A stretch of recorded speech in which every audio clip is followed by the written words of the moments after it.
Entonces, vamos a hacer primero un repaso rápido por los principales puntos que se vieron la clase pasada, sobre todo en temas de qué es Power BI, las partes que tiene Power BI, como las secciones, y configuraciones que sí o sí deben tener para poder realizar los ejercicios que estamos haciendo.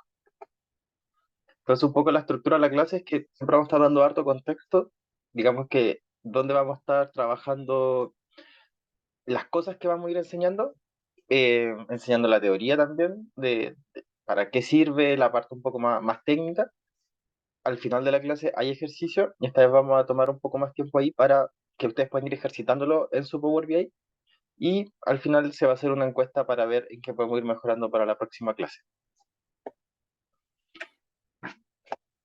Ya, obviamente la buena participación genera puntos, que en el fondo es que si después me quieren contactar para algún tipo de pregunta o consejo, etcétera, obviamente eso va a estar 100% permitido, por así decirlo.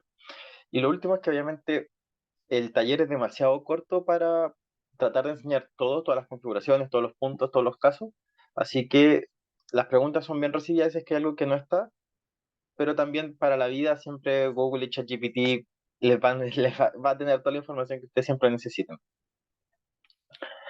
Entonces, esto es un poco lo que estamos enseñando, lo que vamos a enseñar en todas las clases.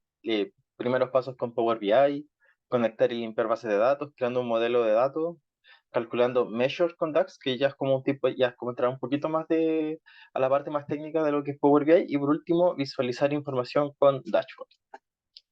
Hoy día es la clase de creando un modelo de datos. Entonces, el repaso rápido por la clase pasada es que sí o sí tienen que tener estas configuraciones, ¿ya? En Preview Features tienen que tener todo marcado. ¿Por qué? Porque eso va a hacer que todos veamos lo mismo de la misma forma. Ya si alguien tiene algo distinto, porque alguna cajita esté en otro lado o no aparezca y qué sé yo, ya tienen que estar todo igual. Segunda opción, en Current File, en Data Load, tienen que estar estas casillas desmarcadas, sin nada. ¿Por qué? Porque esto hace que se generen conexiones de manera automática y qué sé yo, como algunas cosas un poco más inteligentes, pero siempre va a existir el caso en que va a fallar y tampoco es tan difícil, entonces sí o sí, algo que no solamente para ahora, sino como para sus trabajos, sí o sí lo tienen que tener desmarcado. Y por último, súper importante, aquí en Regional Settings tienen que poner el formato de inglés de Estados Unidos. ¿Por qué? Porque los Excel que les pasé, las bases de datos, están como en formato, entre comillas, Estados Unidos. Ya con los. No me acuerdo muy bien si era como que los puntos son comas, o los comas son puntos, los dos, o el coma de punto y coma el separador. No me acuerdo, pero sé que el formato Estados Unidos y eso hay que tener. ¿Ya? Entonces, ahora vamos a hacer un repaso rápido por el flow, por las secciones que va a tener Power BI, y el primero es Power Query Editor. Ustedes cada vez que carguen una data, o sea, o se conecta a una base de datos puede ser cualquier cosa, hoy en día te puedes conectar a un Excel y eso lo vamos a llamar base de datos. Pero tú te conectáis y lo primero que se te va a abrir, que se te va a conectar es Power Query Editor. En el fondo aquí lo que se hace es visualizar lo que tú estás cargando, como las primeras 100 líneas, 200 líneas, y aquí tú tienes que hacer siempre un análisis exploratorio de qué está bien y qué está mal, ya que los formatos estén bien, de repente, por ejemplo, si hay IDs, que sean todos números y no sé, que no sean números y letras, porque a lo mejor en un dato que tú no estáis viendo, pero en el general hayan cosas que estén mal hechas, ¿ya? Aquí empezamos a visualizar todo lo que es limpieza de data, renombrar cosas, etcétera. Entonces, ese es el primer paso, el análisis exploratorio así a grandes rasgos. Y por último está la segunda parte que una vez que ya revisamos todo en Power Query Editor y le damos check, tenemos las tres grandes secciones que es la vista del modelo de datos, la vista de las tablas y la vista de los reportes. Entonces, aquí un poco el flujo del flow, o sea, el flow es como flujo en inglés, pero el workflow, el flujo de trabajo. Entonces, cargamos la data, la visualizamos, hacemos cambios que tengamos que hacer, separamos las cosas que tengamos que separar, etcétera. Después creamos el modelo de base de datos, que en el fondo es conectar todas las cosas, armar las relaciones para que así eh, podamos hacer reportes de manera interactiva y conectar todas las fuentes de información. Entonces, de repente en una puede estar conectado a, no sé, a Google, ¿no es cierto? A BigQuery, en otra puede estar conectado a algo de Amazon y la otra puede ser un Excel así todo ordinario. Y aquí lo conectáis todo. Está la vista de las tablas, que aquí un poco es como visualizar lo mismo que en Power Query, y aquí también se pueden hacer otro tipo de medidas que son un poco más pesadas, por así decirlo. En el fondo, cuando tú haces un cambio en Power Query, el Power BI lo procesa muy, muy rápido. Entonces, como esto trabaja con grandes volúmenes de datos, que tú tenías 1 millón de filas y le hacías algún tipo de cambio, qué sé yo, lo va a hacer cada vez que se vaya cargando datos. Y si lo hacía en Power Query, se va a demorar, no sé, 1 segundo. Pero si lo hacía acá y se le aplica ese millón de filas, se va a demorar 10 segundos. Ahora, eso si le sumáis el montón de funciones que va a ir haciendo, obviamente las cosas más pesadas las va a ir haciendo por detrás. Y aquí vaya haciendo cambios quizás un poco más pequeños, más rápidos, más sutiles, es un poco lo que se denominaría buenas prácticas. Al final, la gente igual lo termina haciendo como aquí o en el otro, porque se nota mucho la diferencia cuando son grandes volúmenes de datos, pero eso va a depender siempre de los trabajos cada uno. De repente yo trabajo con 100.000 filas y no sé si la diferencia es medio segundo, en verdad me da más o menos igual. Y por último, que esta es como la parte entretenida, es el reporte de datos. Aquí tú vas a ir armando ya están todas las relaciones armadas, está toda la data cargada y aquí, pa, ¿qué es lo que queréis ver? Entonces, ¿cuáles son las grandes secciones de Power Query Editor? Aquí como para visualizar cómo funcionaba. En la parte de Power BI, cuando tú abres, existe una opción arriba que se llama Transform Data. Eso te abre Power Query Editor o si no también cuando tú cargas data. Ya son las dos opciones. Entonces tú entras y existen las opciones de aquí arriba son herramientas como igual que en el Excel o en el Word, que si bien tú no sabes muy bien dónde está cada cosa, como que te pones a investigar y igual termináis siempre llegando a donde querí. Entonces, no hay que entrar como en grandes detalles qué es qué, sino que hay que saber buscar y está más o menos estructurado esto. Lo bueno es que como Power BI de Microsoft siempre es como más o menos de la misma línea. Existe aquí una tabla de fórmulas que se llama MCode. En Power BI tiene nombre, en Excel creo que no, que es como la fórmula aplicada, ¿no es cierto? Si tú querías, no sé, capitalizar, ponerle la mayúscula a la primera letra, aquí te va a aparecer la fórmula de por sí que se está aplicando.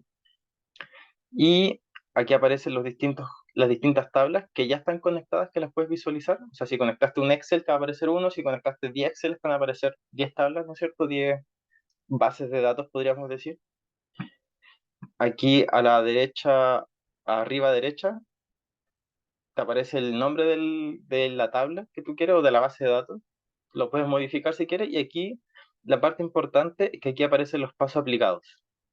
Cada vez que tú vas haciendo un cambio, por ejemplo, separar aquí, crear una nueva columna o calcular cualquier cosa, aquí te van a ir apareciendo uno a uno los pasos que vayas haciendo. Entonces aquí renombraste el nombre de la columna uno, insertaste una nueva información, etcétera. Y esto es súper potente porque te permite seguir paso a paso lo que hizo otra persona para saber cómo llegó a lo que tú estás viendo, ¿ya? Entonces, ahora vamos a ir al modelo base de datos. Aquí, imagínense que ya nos conectamos a nuestra base de datos. eh, entonces, ¿qué es lo que lo siguiente que tenemos que hacer? Armar relaciones, ¿ya? ¿Qué es una relación? Bueno, primero vamos a partir que no es una relación. Una relación es cuando tú cargáis cosas y no es nada. O sea, están como ahí y no están conectadas entre sí. Y no, si no están conectadas es como si tuviera ahí 3 archivos Excel separados y es como, ya, bueno, fue, pues, ¿cachai? Entonces son datos independientes, no tienen relaciones, no podía hacer nada. Ahora, esto, ¿cómo se visualiza en Power BI? ¿Cómo sabes que algo tiene o no tiene relación? Porque, claro, tú dices, claro, esto no tiene relación, fácil. Pero de repente, si tú tenés 20 tablas, porque imagínate conectaste 20 bases de datos distintos, tenéis 20 archivos distintos, tenéis 20, y si tienen relaciones, ¿ya? Sí tienen, pero de repente tú armaste una y te da un resultado extraño, probablemente es porque le faltan relaciones, ¿ya? No están relacionadas bien. ¿Y cómo sabes eso? Aquí hay un ejemplo. El ejemplo es, está la columna de nombres, está la columna de cantidad, ¿no es cierto? Y la columna de cantidades de vueltas. Esto es un ejemplo con lo mismo que está acá, ya que están los productos, está las ventas, ¿no es cierto? Y la tabla de devoluciones. Entonces aquí pusieron los nombres de productos, los nombres, las cantidades vendidas y las cantidades de vueltas. Ahora, cada vez que hay una relación que no esté bien hecha, fíjense que todos los números están iguales, porque esa es la forma en que te dice Power BI. ¿Sabes qué? No tengo idea. No sé, ¿cachai? Entonces te voy a poner todo igual. Entonces yo sé que el promedio de las ventas o el promedio de la cantidad ordenada es 84.174, entonces como no sé, hay que relacionarlo, yo te lo voy a poner a todo igual. Y ahí tú sabes que, mira, aquí le falta una relación. Lo mismo con las cantidades de vuelta. Hasta ahora, ¿hay alguna duda o alguna pregunta?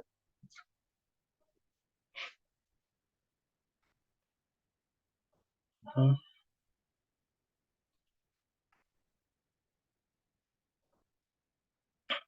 ¿Todo claro? Ya.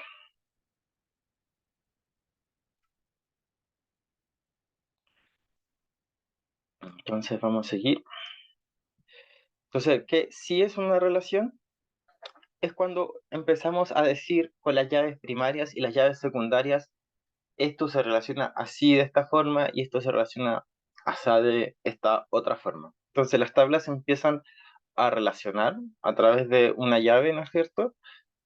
Y por lo menos en Power BI, cuando se relacionan, ya la información se puede ir desplegada y la pueden ir desclasificando. Entonces, en este caso, en el mismo ejemplo anterior, aquí tenemos la desagregación por producto y ya podemos ir viendo como producto por producto qué corresponde a qué. Esa es la forma de saber que una relación de datos está bien hecha. Aquí Aquí como por tiempo y como les decía, no hay tiempo para todo, no vamos a explorar tanto qué es una relación de datos, qué es una llave primaria y qué una llave secundaria. Obviamente vamos a hacer como menciones chiquititas, pero la idea es que ustedes sepan que normalmente en una tabla hay llaves o hay campos que tienen que ser únicos, como por ejemplo el ID, y existen otras tablas que se pueden ir repitiendo muchas veces, como por ejemplo las ventas. Entonces, si tú tenías una tabla de usuarios, el ID es único, y si tú tenías una tabla de venta, una persona puede comprar varias veces, entonces el ID se va a ir repitiendo. Y después tú mezclas el que tiene llaves únicas con el ID del comprador en las ventas, que puede repetir varias veces, entonces ahí ya se puede saber qué usuario es el que está comprando en ventas.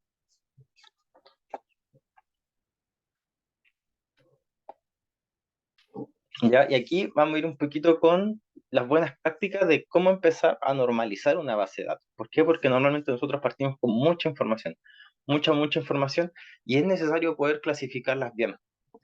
¿Ya? ¿Por qué? Porque nosotros, mira, Power BI, como les decíamos, trabajamos con mucha información. Es muy variable porque va a depender la empresa en la que trabaja, en el rubro en el que trabaja y también cómo tú trabajes, pero tener buenas prácticas en la normalización es muy útil. ¿Por qué? Porque si no, puede ser la diferencia en que tenéis como 10 un archivo Power BI con 10 gigabytes versus uno de uno, y trabajar en uno de uno es mucho más rico porque cualquier cambio, no sé, pues lo hacía en 5 segundos versus el otro que puede estar 45 un minuto parado esperando a que cargue. Entonces, las buenas prácticas es que es normalizar, y normalizar es eliminar data redundante. Entonces, así minimizáis errores, generáis cierto orden, ¿no es cierto? Sabías hacia dónde aplicar los cambios, y en caso de necesitar hacer queries, que insisto, eso va a depender del rubro, va a simplificar queries. Entonces, ¿cómo sabemos cuándo algo hay que normalizarlo? Generalmente cuando los números cuando un dato se está repitiendo.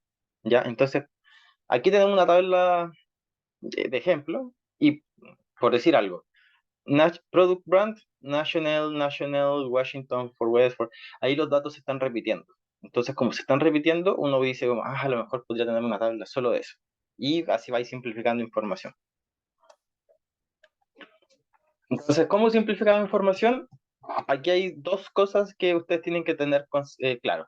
Estos son conceptos que se ocupan en inglés. Yo no sé cómo se ocupan en español. De hecho, nunca lo he escuchado en español. Me parece súper extraño.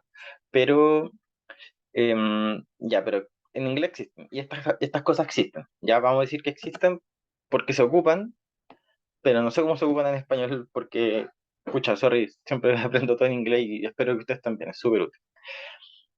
Ya, existen dos cosas. Están las fact tables y las lookup tables. Las lookup tables son, em, las lookup tables son tablas que contienen datos, descripciones en sí mismas, o sea, como son, no te dicen nada, ¿ya? No te dicen nada. Si, por ejemplo, tú tienes una tabla de usuarios, es como, ya, una tabla de usuarios. Check, no te dice nada, como si no ha pasado nada, es solo información. Si tenía una tabla de fechas, una tabla de fechas es una lookup table, es como, ya, bacán, es solo información. Si tenía una tabla de productos, una tabla de productos es solo información como ya bien no puedes sacar ninguna conclusión. Pero si por ejemplo tú tienes una tabla de ventas, en una tabla de ventas eso es una fact table. Y ahí tú empiezas a construir la historia en base a las lookup tables. ¿Ya? Entonces, las lookup tables son información como más atómica, no te dice nada, pero las fact tables son cosas que se componen de lookup tables y te representa un hecho de algo que ya haya pasado, una venta, una devolución, no sé, algún tabla de accidentes, no sé, y tenéis tus productos, tenéis tus lookup tables que pueden ser marcas de auto y qué sé yo, y el fact table, no sé, no se me ocurre, pero es como para dejar bien clara la diferencia. Entonces, por qué esto es útil? Porque cuando tú tienes las lookup tables, todas las lookup tables, como son información atomizada, siempre van a tener algún identificador que va a ser único. Y con ese identificador único, tú vas a poder enlazarla a tu fact table y vas a poder construir información muy útil solamente con IDs, ¿cachai? Entonces, por ejemplo, en este caso tenemos una lookup table de calendario y una lookup table de productos, que son información atomizada, pero después cuando tenemos una tabla de ventas, podemos decir la fecha, el producto, y le agregamos la información de cantidad. Entonces, pues, tenemos mucha información, pero cada vez con poquito datos. Entonces, cada vez que se hace una venta, la tabla no te crece 20.000 veces, te crece solamente el ID de las lookup tables que está ahí, que tenéis conectadas. Por lo mismo, ¿qué pasa si pongo todo en una misma tabla? Te lo juro que a veces dan ganas de decir como, ya, chao, ¿qué voy a estar pensando, weá? Y metís toda una tabla y a veces como que da lo mismo si es que son, no sé, una cuestión rápida. Pero insisto, si estoy trabajando con mucha data, me ha pasado que de repente son cosas pequeñas, no sé, 20 campos, 30 campos, y lo quería hacer rápido, como que ya, hasta lo hacía en Excel, no sé, es rápido. Pero cuando ya son 200.000 filas, 300.000 filas, como que me acuerdo que con mis compañeros le habíamos como encontrado el límite al Excel que decía como ya hasta este límite como que vale la pena ocupar Excel. Después ya fue, ¿cachai? Si tenéis 200.000 filas, Excel ya fue. No hay cuestión más desagradable que ocupar. Entonces, ahí empecé a ocupar Power BI y tienes que ser un poco más ordenado porque es mucha información.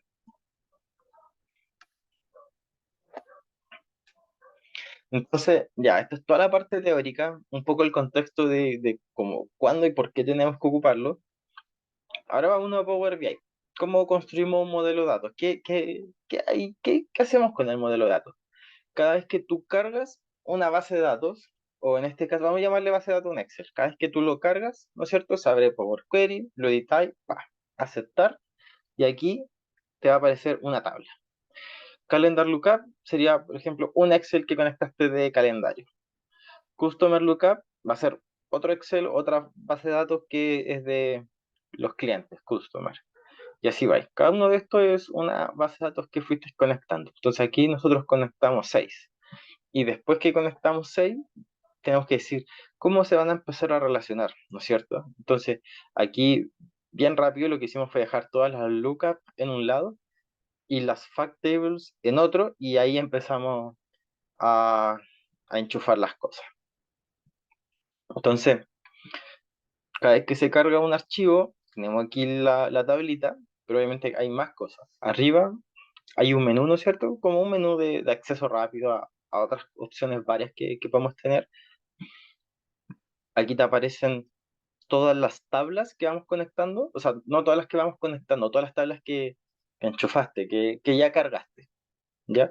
Y propiedades que son un poco más, no sé, como son propiedades random, si le soy honesto, yo nunca lo he ocupado, solo sé que existe, pero nunca lo he ocupado, debe ser como, aquí dice cambiar el nombre, agregarle una descripción, sinónimos, como si después le vaya a buscar, no sé, cosas que quizá algún día sean necesarias, pero por ahora solo sepan que existe.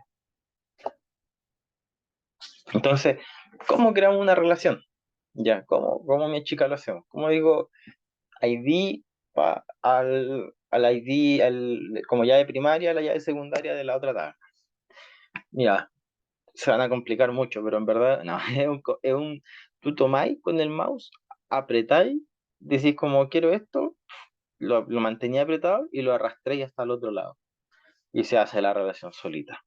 Entonces, como aquí en estos casos, en las lookup tables, el ID es único y aquí son muchos, aquí solito te dice como esto va de una relación de 1 a n. Es un número para que uno diga, como, ah, ya, sí, está todo en orden. Y está la opción 2, o sea, porque a veces tú podés tener 100 tablas distintas y ya empieza a dar lata, buscarla, porque a veces se te pierden. Lo voy a hacer aquí desde el Manage Relationships, que era uno de los botoncitos que estaba arriba. Entonces ahí como que podéis buscar la tabla y después buscáis el Customer Key y después buscáis la tabla a la que la queréis relacionar, le decís cuál y le dais a aceptar. Aquí le ponéis como el tipo de relación que queréis. De ahí uno a muchos, a aceptar.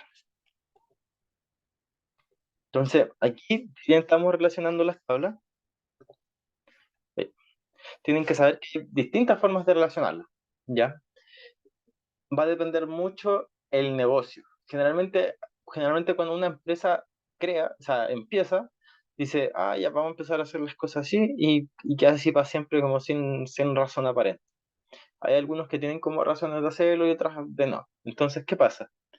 Existen dos formas de relacionarse. Una es la que vimos recién, que es como más, se le llama esquema estrella, Star Scheme, que es muy simple, ¿no es cierto? Tenéis las lookup tables y para, enchufáis unas fact tables y todo bonito, así como que ya, más natural. Pero hay otra que se llama esquema del copo de nieve, Snowflake Schema. Y con esa tú vas como anidando ciertas cosas, ¿ya? Entonces, por ejemplo, tenemos una tabla de venta y sabemos que la tabla de venta tiene un producto, o sea, ahí obviamente se vendió un producto, pero ese producto a su vez pertenece a una subcategoría o subcategoría. Esa subcategoría pertenece a una categoría y así van. Y eso se le llama Snowflake Schema, que tiene como varios puntos, pero ¿cuál es la ventaja de cada uno? Este es que, bueno, este es muy simple, es más directo, es como el que se suele más ocupar, pero insisto, a veces cuando son bases de datos muy grandes, muy enfermas, eh, ocupáis un Snowflake Schema solamente para dejarlo como anécdota, yo, o sea, esto es algo que debería yo saber, pero lo me enteré hace poco, cuando tú trabajáis por ejemplo, con BigQuery o Amazon Web Service o qué sé yo, ellos te cobran por cada query. Por cada query que tú apretas Enter, te cobran, no sé, te cobran una miseria, así, 0,001 centavo, qué sé yo. Pero obviamente depende de qué tanta información tú estés trayendo, como de la carga que estás ocupando. Entonces, cada vez que tú haces un select asterisco from, no sé, todo, la cuestión te va a subir.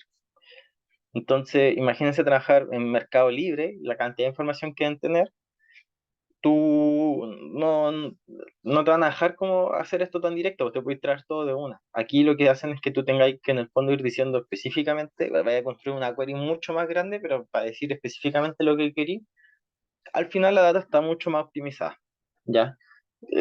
el Snowflake Schema lo estaríamos ocupando para ya empresas muy grandes, mucha información que están ya con una data mucho más pulida.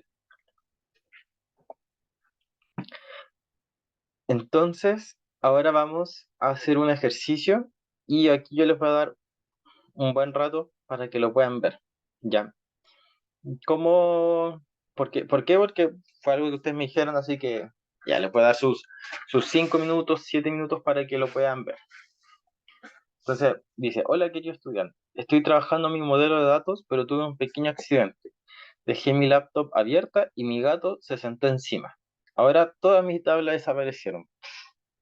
¿Podrías por favor reconstruir la tabla de ventas? Te lo agradezco mucho. Entonces, ya, bueno, borrar todo lo que ya teníamos, ¿no es cierto? Cargaste información, ventas 2022, calendario, Customer Product Territories y conecta estas tres tablas también. Product, Subcategory y Category y dale, a enchufar todo. Hacer relación de base de datos, ¿ya? Si tienen dudas me pueden preguntar, pero obviamente les voy a dar sus 5 o 7 minutos para que lo revisen bien y después vamos a hacer un repaso rápido de cómo hacerlo, porque si lo hago todo, vamos a estar 15 minutos, 20 minutos, así que ahí voy a hacer después una o dos tablas para que sepamos cómo seguiría, ¿ya? Denle, está corriendo el tiempo.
Hola, ¿puedes mostrar las preguntas un poquito? Pasarle pantalla a eso.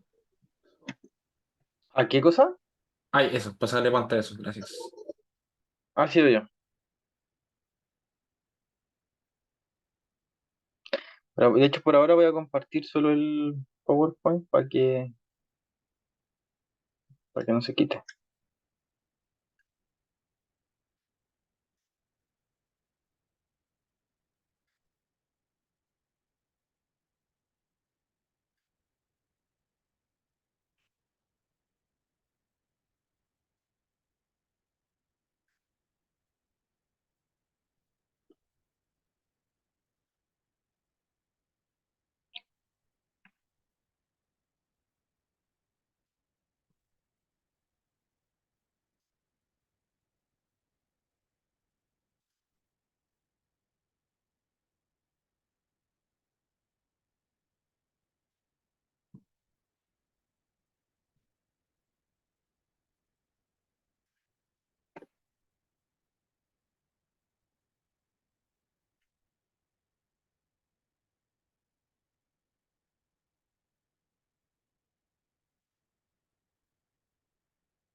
Ya.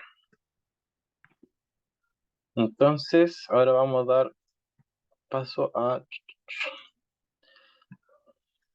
el cómo, eh, el cómo vamos haciendo el paso a paso. Entonces es crear un Star Schema, creando relaciones entre sales, ¿no es cierto? Calendar, Customer, Product y Territories, y conectar las tres tablas, Product, Subcategory y Category, en un Snowflake Schema. Entonces, la idea es que aquí ustedes pueden seguir el paso a paso de cómo hacerlo. Entonces, lo primero que vamos a hacer va a ser importar estas tablas, ¿ya? Hay que importarlas uno a uno. Ya ese era el primer paso. Y cuando las importé, aquí solamente importé tres. Importé Calendar, Sales y esta que lo estaba trabajando, que es Customer Lookup. Y eh, cuando ingresé el Customer Lookup, me decía, esta tabla tiene errores. ¿Y por qué eso es importante? Porque es parte de la limpieza que hay que hacer. Ya es muy normal que hoy en día las tablas tengan errores. ¿Por qué? Porque imagínense alguien ingresa, no sé, alguien dice, hay un caso que no está en el sistema. Hay un caso de, no sé, el hijo del dueño fue a comprar, ¿cachai? Y tiene el cliente, no sé, cero. Y quizás se repite eso, o a lo mejor lo ingresaron sin prefijo y te aparece vacío, y después, o a lo mejor, no sé, cualquier cosa. Siempre está el caso borde que algo hace y te dice que esto no se puede.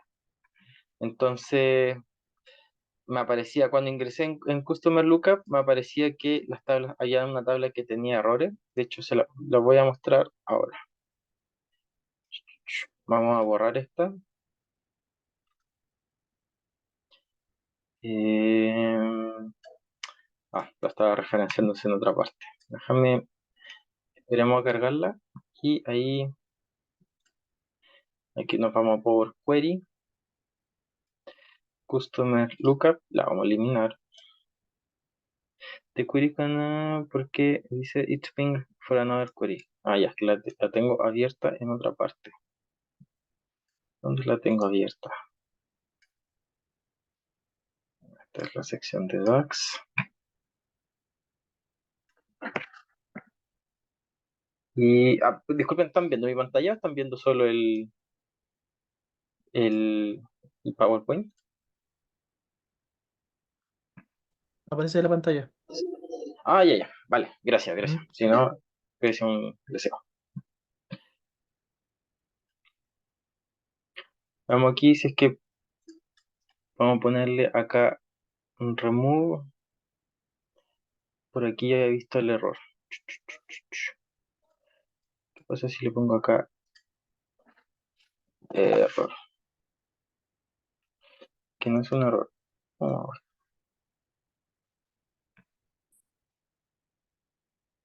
¿Dónde la tengo referenciada? Error in customer lookup. Aquí está el error, estaba publicando.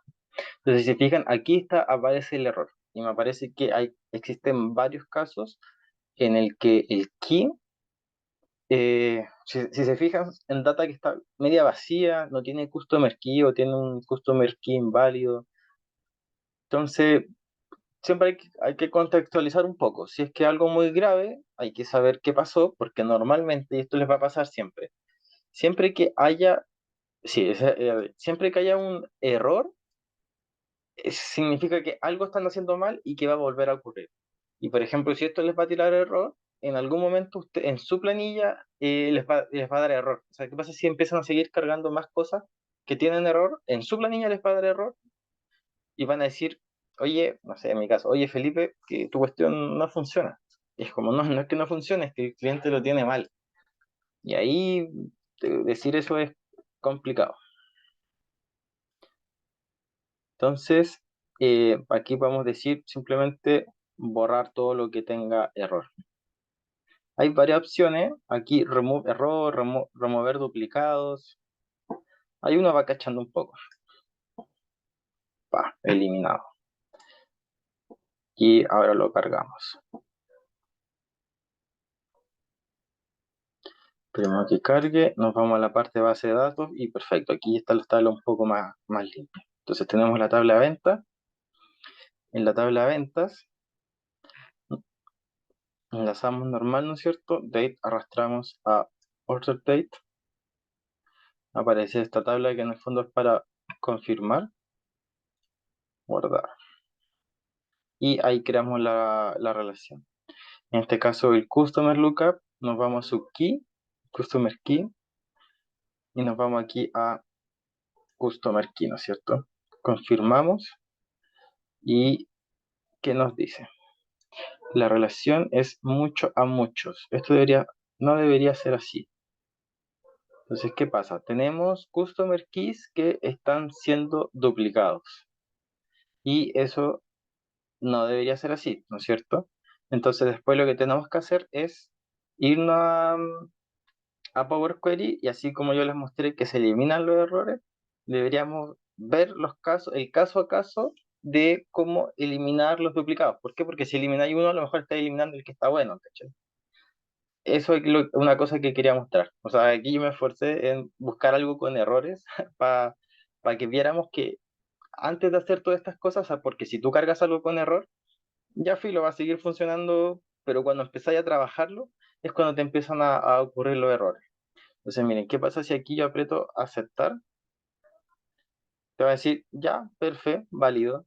Te va a aparecer una relación de muchos a muchos, pero si armáis una relación de muchos a muchos, después cuando tú hagas los gráficos, no, Power Query, o sea, Power BI no va a saber cómo hacer las relaciones. Les va a pasar lo que les mostré al principio. Les va a pasar esto. Power BI se va a volver loco y dice como, ah, no sé, toma, ahí tenía el promedio, ¿no? Cuando lo que queremos es esto que está acá, ¿ya? Entonces, ahora simplemente les voy a dejar ya a ustedes propuesto de que vayan, aprieten el botón eliminar duplicados y lo carguen. Simplemente ahora el foco era que ustedes puedan ver cómo armar una relación en Power BI. Entonces, si se fijan, no tiene mucha ciencia, dedicamos un buen tiempo para que lo pudieran ver. Así es como debería quedar finalmente la relación. Una vez que ya limpiamos bien la base de datos, créanme que la parte de limpieza, uno se va a demorar harto siempre. Uno no vaya a conectar y decir, ah, está mal, y te volví. Después volví, ah, está mal, y te volví. Así está ahí todo el rato.